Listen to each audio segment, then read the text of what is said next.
మామూలుగా పోలీసు వ్యవస్థ చాలా బాగా పనిచేస్తుందన్న విషయం మీరు దగ్గరగా పోలీస్ ఆఫీసర్స్ని చూశారు కూడా, చాలా మంచి విషయం. కానీ ఏదో లాస్ట్లో వచ్చి హ్యాండ్స్ అప్ అన్నట్టు ఒక రేవ్ పార్టీలో ఇంకా కూడా మనకి పట్టుబడి దాన్ని రాద్ధాంతం చేస్తున్నాం అనే కోణం తప్ప ఈ డ్రగ్స్ సరఫరా ఎక్కడి నుంచి వస్తుందనే దృష్టి నార్కోటిక్స్ కంట్రోల్ బ్యూరో ఎంతవరకు సఫలీకృతమైంది మురళి గారు? అంటే సాధారణంగా ఇప్పుడు ఈ కేసే తీసుకోండి. ఈ కేసులో ఎలాగుంటుందంటే డ్రగ్ అన్నది అక్కడికి వెళ్ళాక తెలిసింది. ముందు వాళ్ళకి వచ్చిన కంప్లైంట్ ఏంటి, బాగా సౌండ్ పెట్టి న్యూసెన్స్ చేస్తున్నారు అనే దాని మీద పోలీసు వెళ్ళిన తర్వాత అక్కడ లిక్కర్ పర్మిషన్ లేదు కాబట్టి లిక్కర్ కేసు, డ్రగ్స్ దొరికాయి కాబట్టి డ్రగ్ కేసు, ఇలా రకరకాలు వస్తాయి. డ్రగ్స్ కూడా దొరికాయి. ఏమేమి డ్రగ్స్ దొరికాయని చెప్పారు? ఎల్సీడీ అంటున్నారు, అది ఇంకా కన్ఫర్మేషన్ కావట్లేదు. ఎల్సీడీగా అదే అంటూ అది మన దగ్గర అయితే పర్మిషన్ లేదు, మిగతా దగ్గర పర్మిషన్ ఉంది. మిగతా కంట్రీస్లో ఎల్సీడీ ఇవన్నీ దొరికాయి అంటున్నారు, కొకైన్ అంటున్నారు, కానీ ఇంకా క్లారిటీ రాలేదు. ఇప్పుడు మీరు అన్నది చెప్తున్నట్లుగా నార్కో డ్రగ్ ఏం చేస్తుంది అని అన్నారు. అన్నిటికీ వాళ్ళకి ఇన్ఫర్మేషన్ ఉంటుంది అని అనుకోవచ్చు, అనుకోలేము. ఎందుకంటే ఇది వ్యవస్థ, పెద్ద వ్యవస్థ ఉంది. ఎవడో ఒకరు తెస్తాడు, ఎంతో కొంత ఇస్తాడు, దానికి చెప్పలేము. ఇప్పుడు ఈ పార్టీలో కూడా ఫస్ట్ డ్రగ్ పార్టీ అని కూడా చెప్పరు, రేవ్ పార్టీ అంటారు. రేవ్ పార్టీ అనగానే లిక్కరు ప్లస్ అమ్మాయిలతో నూడ్ డ్యాన్స్ అనుకుని చాలామంది వస్తారు. ఇక్కడికి వచ్చిన తర్వాత ఇంకా జోష్ పెరగడానికి స్పెషల్ పార్టీ అని అన్నారంటే అర్థం ఏంటంటే డ్రగ్ ఇస్తారు. దాంట్లో కూడా కోడ్స్ ఉంటాయి, గోల్డ్, సిల్వర్ అని. తర్వాత ఇప్పుడు కొత్తగా మనం శీలావతి అని పేరు పెట్టారు, అంటే గంజాకి సంబంధించింది. శీలావతి ఉంది అని అంటే అందరూ ఏమనుకుంటారంటే సాధారణంగా అమ్మాయి అనుకుంటారు. శీలావతి అంటే అమ్మాయి కాదు, డ్రగ్ అది ఒక్క మన గంజాయి. ఆ శీలావతి అనేది కేవలం ఏఓబీకే స్పెషల్.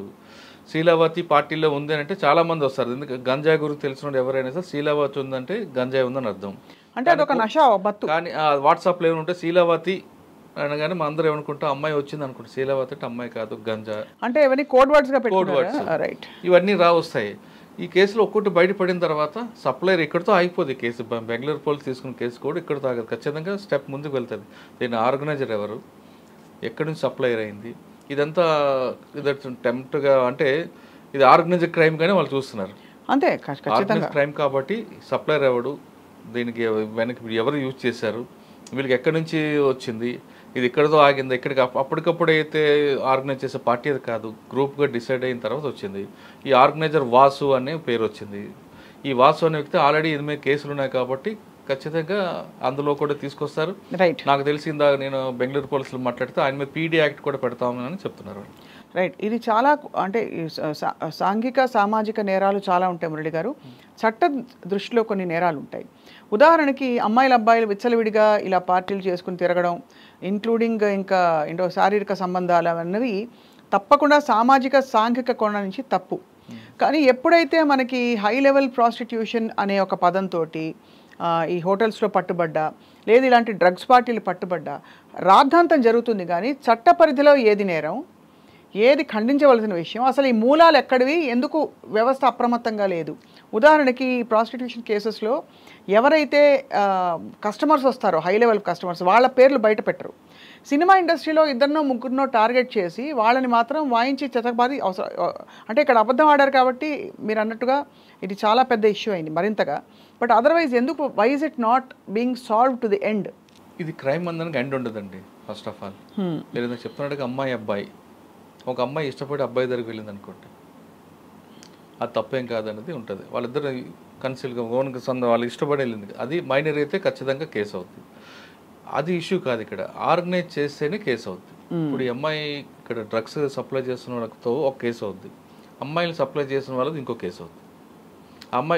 అమ్మాయిని సప్లై చేసే వాళ్ళు కూడా అక్కడ ఉన్నారు కాబట్టి ఇది మరింత పెద్ద కేసు అవుతుంది. ఈ అమ్మాయి ఇప్పుడు పింప్ అంటాం, ఆమె ఎక్కడి నుంచి సప్లై చేస్తుంది అంటే ఒక మనిషి, ఒక అమ్మాయి తన కుటుంబ ఆర్థిక పరిస్థితులు కానీ లేదు తన వ్యక్తిగత కోరికల మీద సెక్స్ చేయడం తప్పు కాదు. ఒక పోలీస్ స్టేషన్లో కానీ ఒక లాడ్జీలో ఒక అమ్మాయి అబ్బాయి దొరికి నేను నా ఇష్ట ప్రకారం నేను ఆయనతో వచ్చాను అని అమ్మాయి ఎదురు తిరిగితే పోలీసులు కూడా ఏం చేయలేరు. రెండు, నాకు ఆర్థిక పరిస్థితి బాగాలేదు కాబట్టి నేను ఈ పని చేయాల్సి వచ్చింది, నా పిల్లలు పోషించుకోవాలని చెప్పినా దాన్ని ఏం చేయలేరు. ఆమె విక్టిమ్, అక్కడ ఆమె ఎక్యూజ్డ్ కాదు. కానీ ఇటువంటి కేసుల్లో ఇటువంటి అమ్మాయిలందరినీ తీసుకొచ్చి డ్యాన్స్ వేయించడం కాకుండా వేరే వర్క్ చేస్తే ఈమె తీసుకొచ్చిన ఆర్గనైజర్ ఉన్నారో ఆమె మీద కేసు అవుతుంది. ఖచ్చితంగా కేసు అవుతుంది. ఆమెకి పీటా యాక్ట్ కింద లోన్ పంపిస్తారు, పర్మిషన్ ట్రాఫిక్ యాక్ట్ కింద పెడతారు. ఎస్, ఇప్పుడు ఇది కాకుండా ఈ ట్రాఫిక్ చేసిన విక్టిమ్సో ఇష్టపడో కష్టపడో ఎలా వచ్చినా సరే వాళ్ళకు వచ్చిన ఈ కస్టమర్స్ ఎవరైతే ఉన్నారో వాళ్ళందరినీ మరి ఎందుకు వదిలేస్తుంది సమాజం, ఎందుకు చట్టం వదులుతుంది? వాళ్ళ మీద ఉండవా? ఎందుకంటే వాళ్ళ మీద కేసు అవుతుంది. ఉంటాయి.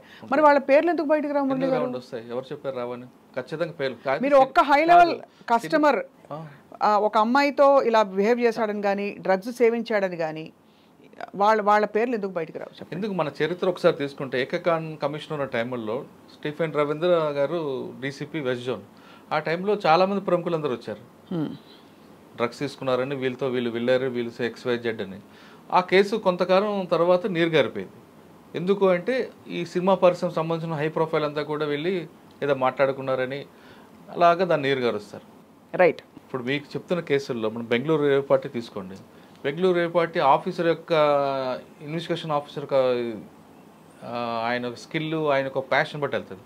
ఆయన చేసిన సుపీరియర్ ఆఫీసర్ డీజీ ఉన్నారనుకో, ఆయన సపోర్ట్ చేసి లేదు మనకి కల్చర్ లేదు దీన్ని ఎండ్ చేయాలి ఆయన గట్టిగా ఆయన కూర్చుంటే ఇష్యూ క్లోజ్ స్ట్రాంగ్గా వెళ్తుంది.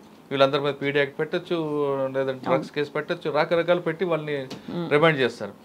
లేదు మనకెందుకు అని స్పీడప్ వద్దు, పక్కన సార్ ఎవిడెన్స్ సెంట్రల్కి ఎలాగుంటాయంటే పోలీసులు కేసు గట్టికి వెళ్ళాలనుకో, ముందుకు వెళ్ళాలనుకోండి, స్పీడప్ చేయి, వాడిని బెయిల్ రాకుండా చూడు, కస్టడీ వేసుకో అని ఈ ఇండికేషన్ ఇస్తారు.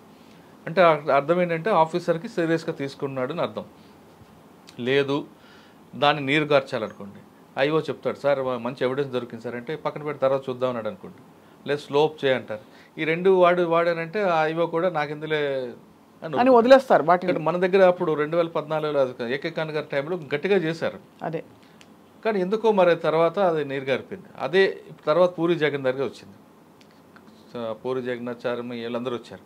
ఆ కేసు ఏమైంది 6 నెలల తర్వాత జరిగింది కాబట్టి వాళ్ళకి ఎవిడెన్స్ దొరకలేదు. రైట్. అది ఇమీడియట్గా వచ్చుంటే దొరుకుండేది. ఇప్పుడు హేమ ఉన్నారు, హేమ ఇమీడియట్గా నిజంగా ఆవిడ నేను డ్రగ్ తీసుకోలేదంటే ఆమె స్వయంగా వెళ్ళి ఆమె బ్లడ్ శాంపిల్ ఇచ్చుంటే రాద్దాంతం కాదు, ఆమె క్లీన్ చిట్గా బయటకు వచ్చుంటేది. కానీ ఎప్పుడైతే నాకు హెల్త్ బాగాలేదు అంటూ రకరకాలుగా ఆమె రీజన్ చెప్తుందో సస్పెక్ట్ ఎక్కువ అవుతుంది ఆవిడ మీద. ఇప్పుడు ఆవిడ మీద సస్పెక్ట్ ఎక్కువైంది కేవలం డ్రగ్ ఒకటే కాదు, అక్కడ అమ్మాయిలు అందరూ వచ్చారు, అమ్మాయిలు కూడా ఎవరెవరు సప్లై చేశారు అన్న కోణం కూడా వచ్చింది కాబట్టి ఇన్వెస్టిగేషన్ అలా జరుగుతుంది. ప్రస్తుతం ఎక్కడున్నారండి హేమ గారు? హేమ గారు ప్రస్తుతం హైదరాబాద్లో అనుకుంటా. చాలా ఒక చాలా అల్పమైన, బహుశా వినడానికి ఇంత అజ్ఞానమా అని అనిపించేలాంటి ఒక ప్రశ్న మురళి గారు. తెలిసి ఒక పబ్లిక్ దీనిలో ఉన్నప్పుడు కనీసం పరువు బాధ కూడా పట్టించుకోకుండా ఇంతకి తెగించి ఇటువంటి ఒక లైఫ్ స్టైల్ని అవలంబించడానికి కారణాలు ఏమిటి? ఈ వీళ్ళ డబ్బులా ప్రేరేపితం చేసేది, లేక నిజంగానే మజా కోసమా? అంటే అలాంటి ఒక పార్టీ కల్చర్ బాగుంటుంది కష్టాల నుంచి తప్పించుకోవడానికన్నా ఏమిటి మురళి గారు ఫైనలీ? అంటే నాకున్న అనుభవం ప్రకారం చెప్తానంటే ఫాల్స్ ప్రెస్టేజ్ అండి. సినిమా వాళ్ళు కానీ కొంతమంది హై ప్రొఫైల్ ఒక స్థాయికి వచ్చిన తర్వాత వాళ్ళకి ఎక్స్పెండిచర్ ఎక్కువైపోతుంది. వాళ్ళకి మినిమం ఒక డ్రైవర్ ఉండాలి, ఇంట్లో వంట మనిషి ఉండాలి, ఒక అసిస్టెంట్ ఉండాలి, బయటికి వెళ్తే మేకప్ కిట్ పట్టుకుని ఉండాలి. వీళ్ళకి బిజినెస్ అంటే యాక్టింగ్ కానీ లేదంటే వాళ్ళు చేస్తున్న ఏ ప్రొఫెషనల్లో అందరు కానీ బిజినెస్ లేకపోతే ఇవి మాత్రం పోవు. ఇవి తప్పనిసరిగా మంచి ఒక మన ఒక బంజారాస్ లాంటి జూబ్లీస్ ఏరియాలో, మణికొండల ఏరియాలో మంచి పాష్ ఇల్లు ఉండాలి. ఈ ఎక్స్పెండిచర్ ఎక్కడి నుంచి వస్తుంది? ఆదాయం ఆగిపోతుంది. కానీ ఆదాయం అయిపోయింది కదా అని ఆవిడ కృష్ణానగర్కి వచ్చింది అనుకోండి, ఆవిడ మార్కెట్ పడిపోతుంది. నేను ఇంకా మంచి ప్రొఫైల్ ఉన్నాను. మీరు ఎప్పుడైనా పాత సినిమా యాక్టర్లు ఎవరైనా డైరెక్టర్లు కానీ అడగండి, ఏం చేస్తున్నాను సార్, లేదా ఒక స్టోరీ డిస్కషన్లోనే అంటారు, కానీ ఖాళీగా ఉన్నానని చెప్పరు. పాత యాక్టర్ని అడగండి, అసలు ఆవిడ సినిమా మర్చిపోతారు ఫీల్డ్, కానీ ఆవిడ ఇంకా చెప్తుంది, లేదు నాకు ఒక డిస్కషన్ ఉంది, నేను కేరళ వెళ్ళాలి, మలయాళం వెళ్ళాలి. అదే ఏ హీరోని, పాత హీరోని అడగండి, ఇదే చెప్తారు. అంటే వాళ్ళంతా కూడా ఫాల్స్ ప్రెస్టేజ్లో ఉండిపోతారని నా అభిప్రాయం. దాన్ని నుంచి బయటపడడానికి ఇటువంటివన్నీ కూడా అలవర్చుకుంటారు. సీరియస్గా సిన్సియర్ యాక్టర్స్, సిన్సియర్ వాళ్ళు ఉన్నారు. వాళ్ళు ఏ ప్రొఫెషన్ వచ్చారో ఆ ప్రొఫెషన్ నుంచి ఒకవేళ వాళ్ళకి డిమాండ్ లేకపోతే కామ్గా పక్కన ఉంటారు, అంతే తప్ప దారి తప్పరు.